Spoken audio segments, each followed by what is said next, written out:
In episode 87, we talked about ease as a strategy, not a luxury. Today, we're going to take that conversation a little bit deeper because ease is the foundation of a life giving business. That's the outcome, ease. A business that respects your boundaries, honors your time, protects your energy, rewards your leadership, supports your lifestyle, and expands your future, and also builds the legacy that you leave behind when you're gone to your family. This episode is about designing a company that doesn't just let you live, it lets you thrive. But first, ask yourself two questions. What am I doing to make myself the bottleneck that keeps my business from succeeding? And how do I set up the business to be ready for the next generation when I'm done and ready to retire?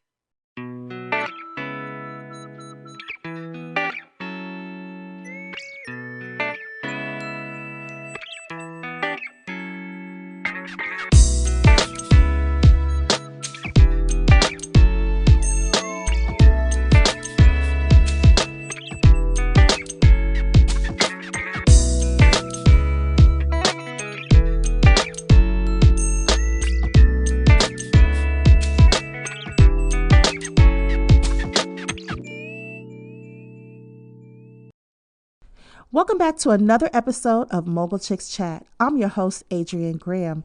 I'm the CEO and proud founder of Mogul Chicks, and that's Chicks with an X. I am a serial entrepreneur and a self made businesswoman who is a strategic business growth advisor, talent management strategist, published author, mentor, investor, and podcast host. Mogul Chicks helps female founders grow and scale profitable, job creating companies and eventually get them investment ready.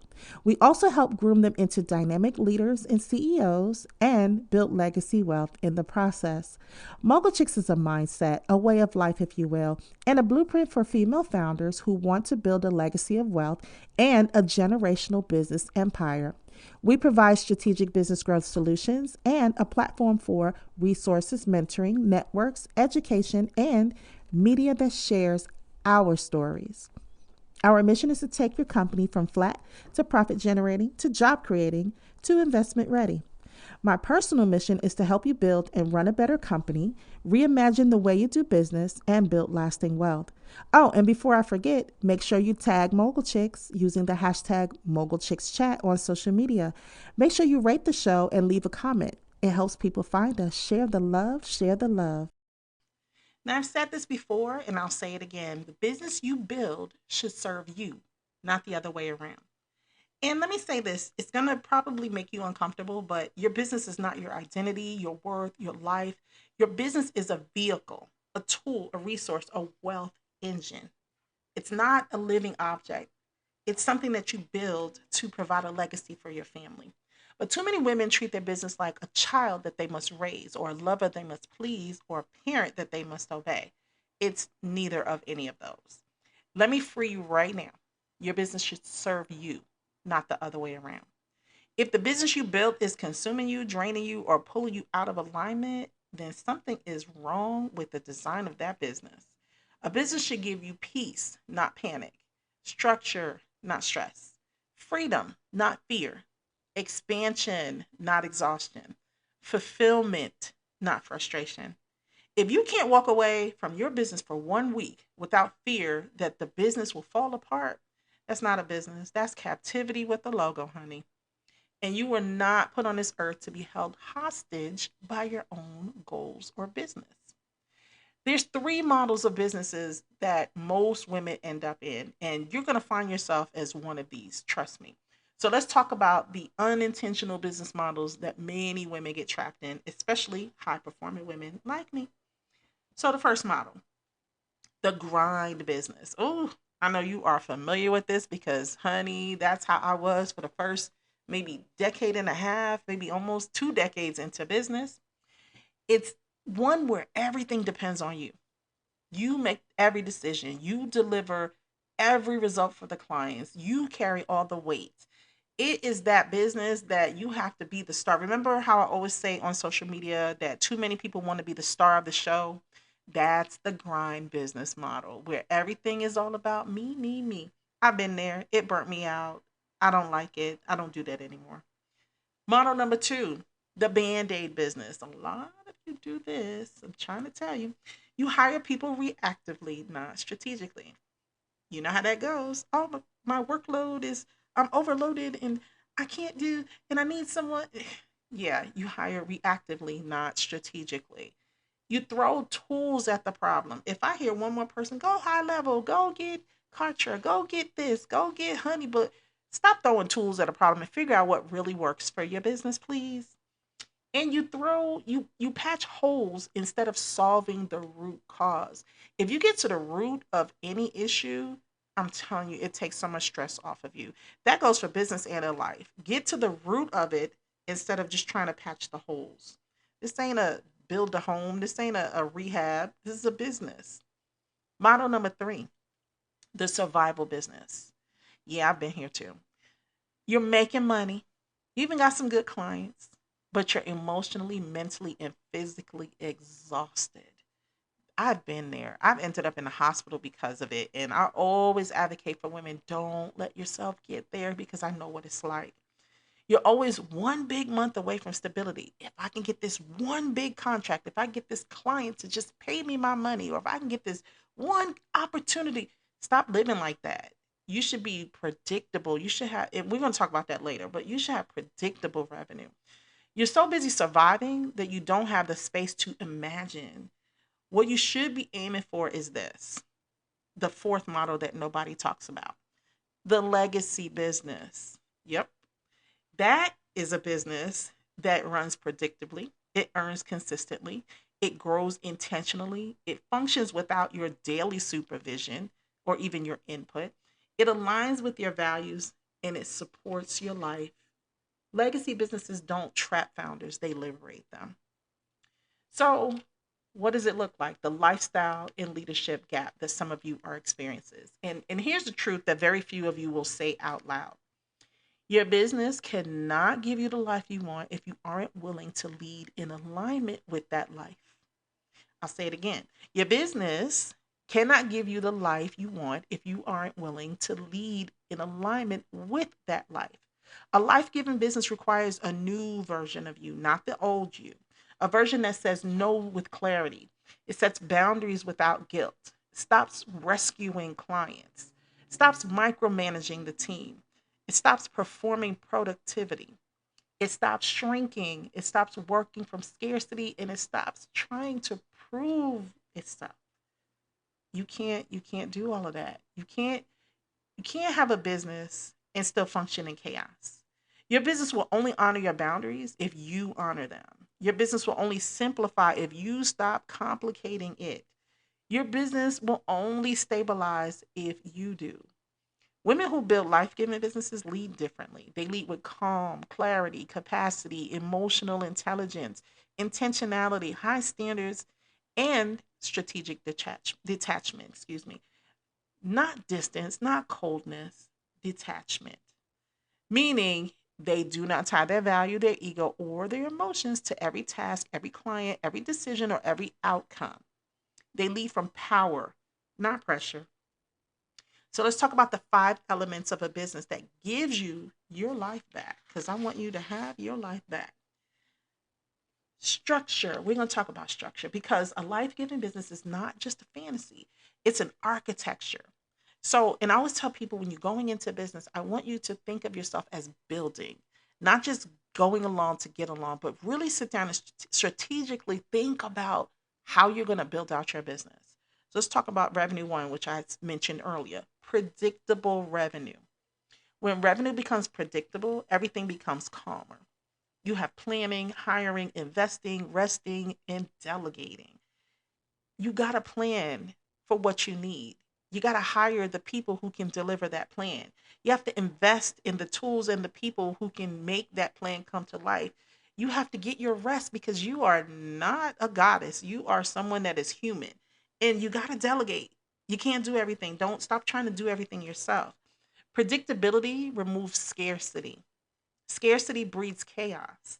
And chaos, well, that destroys ease. Number 2, a self sufficient team. Hello. You know how I feel about that already. A life giving business has people who think, not just do. I don't want to hire people who are just automatic, just they run on auto impulse. I want people that's going to stop and think if maybe I said something or made a mistake that they found and they can find a better way to do it. So I want people that's going to do and think. Your team should be making decisions.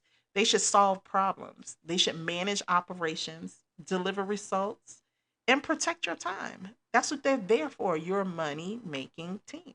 If your team can't function without you, that's not a team, honey. That's an expensive codependency. Or, like I like to tell people, like your little broke children. Your children are your little broke friends, broke best friends, excuse me. Number three, strong systems, having strong systems in place.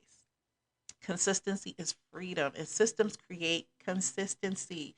Every process that's repeatable should be documented, simplified, automated, delegated, and measured. So documented everything. I don't care if it is a process on answering email. I don't care if it's first contact with clients. I don't care if it's managing a client complaint. Whatever it is, even if you have a brick and mortar, it's opening and closing the store in the day and in the evening. Everything needs to be documented so that whenever someone is hired, they can step into that role seamlessly and know what they need to do. Simplified. If it's too many steps, don't do it. Have you ever seen those applications if you filled out job applications before or grant application or whatever, and it takes you page by page by page? That annoys the hell out of me. It's like just get the basic information, just the facts. Like Joe Friday, some of that might go over your head. Just like Joe Friday, the facts, ma'am, just the facts. And then automated, whatever you don't have to do, put it off to automation. Like for my calendar, I used to tell people, oh, well, tell me when you're available. Well, let me look at my calendar, let me see what I can do. No, I got me a calendar link and say, hey, find your spot, find your day, your time, and then we can have a conversation. Then I no longer am a part of my calendar process. Delegation. Everything needs to be delegated. That's why you hire a good team to do what they are paid to do. Stop being a hoarder of the power. Give the tasks over to the people who are highly qualified to complete them. And then measured. Every quarter you should be measuring your processes. How does this work? How does the system work? Are there any holes, any gaps? Systems don't kill creativity, it protects your creativity. Number 4, capacity protection. Ooh, this is a favorite of mine. Your calendar should reflect your values, not everybody else's demand. I used to let people be on my calendar all times of the day and night. If I have some clients that honestly, if they could call me at 2 in the morning, they would, or if they would call me at 6 in the morning. And I've had a candidate call me at 5 a.m. She was on the East Coast and didn't realize I was on the West Coast. But you have to protect your capacity. It should be CEO days. Everybody should have CEO days. My days are Monday. Strategic weeks, days and weeks actually, where you sit down and all you focus on is strategy. Protected mornings. Look, you cannot get on my calendar before 10 a.m. most days because I don't do meetings before 10 a.m. Limited meetings. Everything doesn't need to be a meeting. You can do an email.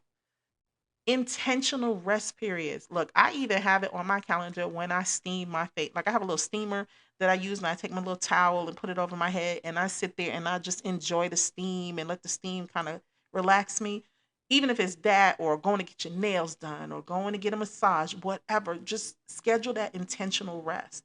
Low distraction environments. Now, for me, a low distraction environment is going to a local coffee shop like a Panera or something like that. And I'll throw on my headsets and I'll listen to an audiobook while I'm doing some writing or documents or whatever I need to do, or website stuff or AI stuff or whatever. And that's a low distraction environment for me. Sometimes when I lived in Atlanta, I had a deck out in the back of my house and it overlooked like this little stream and it had trees and everything. And you really couldn't see to the other side where the houses were. And because it was the back of the house, I didn't hear the cars and the traffic and the people or whatever. That was like my little piece of peace, a little piece of peace. That's what it was. For me, that was a low distraction environment. So find out what your low distraction environment is and block off time on your calendar to go to that place. And then finally, batch decisions. You can use, say, Mondays between 2 and 4 to sign contracts, or you can do Wednesdays between 9 and 3 to interview candidates, or whatever it is, just batch your decisions and put them all in that time frame so you're not scrambling. It does really work. It really does. The way you protect your time determines how your team will treat your time. So, and then number five is emotional and energetic boundaries. This is one of the most overlooked one, especially by women. These businesses will require emotional regulation, low reactivity leadership, the ability to pause before making decisions, not internalizing your team's stress, not absorbing clients' urgency, and not sacrificing your peace to prove your dedication to your business. So let me go back to low reactivity leadership. A lot of times, some of us will find ourselves in a panic because something popped up unexpectedly, and we have to scramble to meet that demand or meet that expectation. If you are prepared in advance, those situations will be minimized. If you're always ready, what did they say? If you stay ready, you don't have to get ready. Low reactivity leadership. The ability to pause before making decisions is huge, and I had to learn that over time. It is something where, like, let's say for instance you're struggling financially with your business and an opportunity for a huge contract comes across your desk, and on the surface it looks good, but if you rush to sign it, you don't find the little missing pieces, you don't find the holes, the little gotchas in that contract, and may end up on impulse signing a contract that you regret later on. So you have to be able to pause, think about it. I like to give myself a day before I sign contracts just so that I can go through it and really think, does this really align with me? Does this make me feel good? Is this beneficial to me and the person? Is this good for everyone involved? So it's good to pause and not internalizing your team stress. Listen, you have to be the mediator, you have to be the guardian, you have to be the everything with your team. But you have to get them to a place where they're functioning independently and together, and that they can resolve their issues amongst each other instead of having to run to you like your mommy. That is a huge one, especially the bigger your team gets, it's harder to maintain that. But if you bring them in and have regular meetings and you set the expectations in the beginning, you'll be building an autonomous team and then not absorbing your client's urgency. Look, like I said, there are people that will call me at 2 in the morning if I let them. Your urgency does not dictate my flow. It doesn't. And I know this sounds horrible to say to a client, but they have to have boundaries. They have to respect your work hours. And if they can't do that, they don't need to be a client of yours. Never sacrifice your peace to prove that you are about that business. I do not do that. I refuse to do that. So everything in your business becomes calmer when you operate from your center. So who is the CEO that has her life back? Let's look at that. Let me paint that picture for you. The CEO who has her life back wakes up without dread. I love getting up in the morning because I'm not stressed. I sleep very well at night. I don't worry about how is this going to work? Is this client going to work out? I used to until that stressed me out. Listen, I got heart problems. I'm not trying to be stressed out for anybody. She leads from confidence, not chaos. She has a team that she trusts. She earns from the strategy, not the stress. She spends her time in her zone of genius. What I look like editing podcast interview. Look, when I record, I tell people all the time, I don't edit my podcast episodes because I feel like when people listen to them, it's like we're sitting around the kitchen table or we're sitting around, having a glass of wine and we just shooting the breeze, one on one. We talking with each other. I don't need to be edited and presented and everything. I say what I mean and I mean what I say.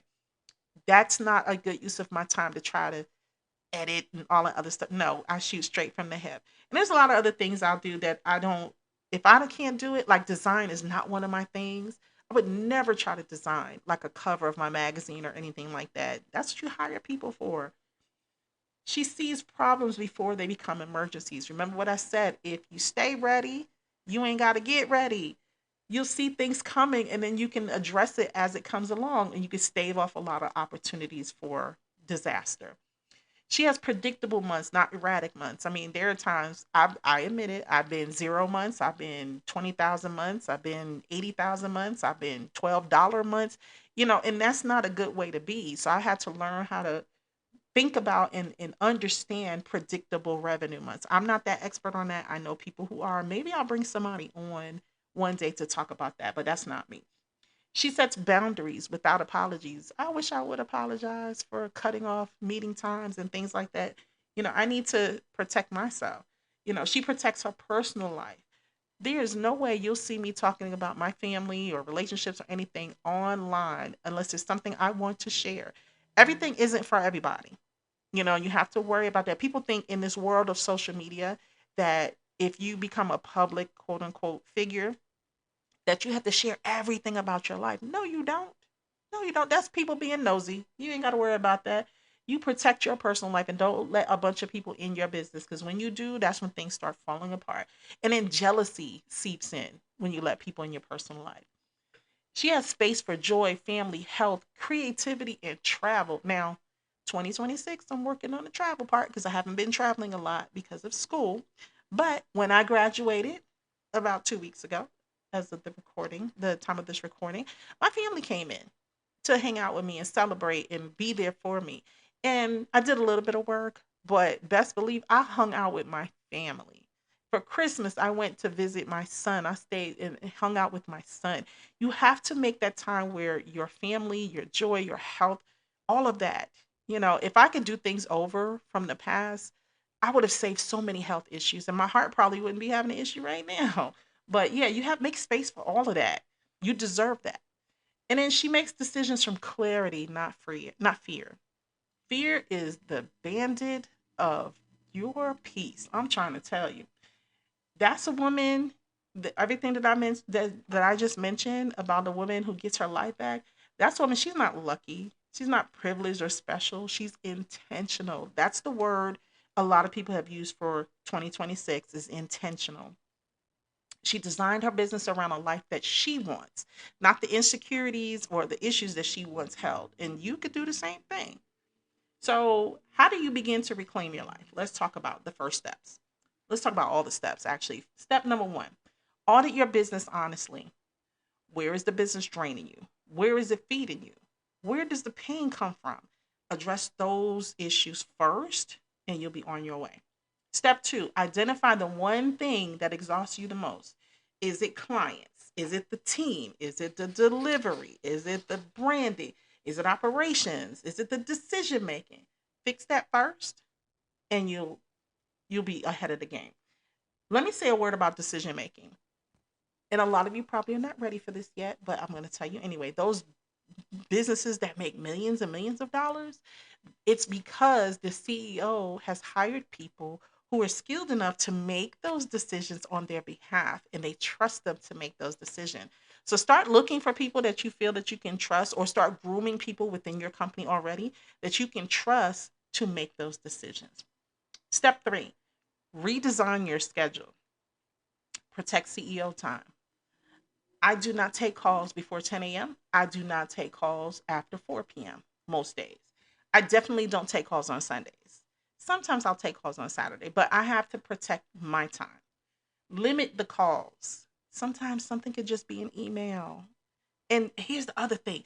Those what do they call it? The Zoom calls, the coffee call, coffee clatch, or whatever they call those, you minimize those because those are a time suck. And yeah, you can do them to be friendly, be nice to meet people, but more times than not, they don't lead to anything.